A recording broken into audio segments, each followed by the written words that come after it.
பாரதிய ஜனதா கட்சியினுடைய வெற்றி வேட்பாளர் பாசத்துக்குரிய அருமை அண்ணார் நம்முடைய வேட்பாளர் ஏபி முருகானந்தம் அவர்கள் ஒரு போர்ப்படை தளபதிகளாய் இருக்கக்கூடிய இயக்கங்கள் இன்றைக்கு ஒன்று சேர்ந்திருக்கின்றன.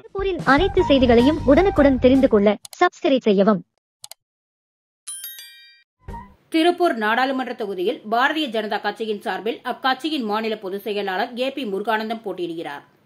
இதனைத் தொடர்ந்து நாடாளுமன்ற தொகுதிக்கு உட்பட்ட பல்வேறு பகுதிகளில் தீவிர பரப்புரையில் ஈடுபட்டு வரும் அவர் நாடாளுமன்ற தொகுதிக்கு உட்பட்ட பவானி சட்டமன்ற தொகுதியில் இன்று பொதுமக்கள் மற்றும் பல்வேறு தரப்பட்ட மக்களையும் சந்தித்து ஆதரவு திரட்டினார்.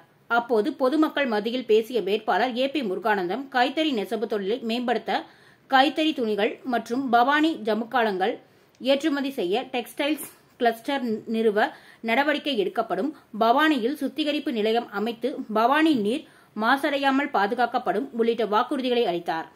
பாரதிய ஜனதா கட்சியினுடைய வெற்றி வேட்பாளர் பாசத்துக்குரிய அருமை அண்ணார் நம்முடைய வேட்பாளர் ஏபி முருகானந்தம் அவர்கள் உங்களிடத்திலே வாக்கு சேகரிக்க வந்து கொண்டிருக்கின்றார்கள்.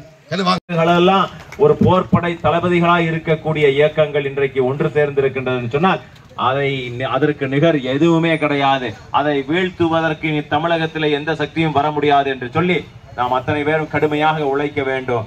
நமக்கு கை கட்டின தூரத்திலே நம்முடைய வெற்றி காத்து கொண்டிருக்கின்றது. நம்முடைய பகுதியில வெற்றி பெறக்கூடிய சின்னமான இருக்கக்கூடிய தாமரை சின்னத்தை தாமரை சின்னத்தை நம்முடைய சொந்தங்கள் அத்தனை பேரும் கொண்டு போய் சேர்க்க வேண்டும் என்று சொல்லி மீண்டும் நம் திருப்பூரின் அனைத்து செய்திகளையும் உடனுக்குடன் தெரிந்து கொள்ள சப்ஸ்கிரைப் செய்யவும்.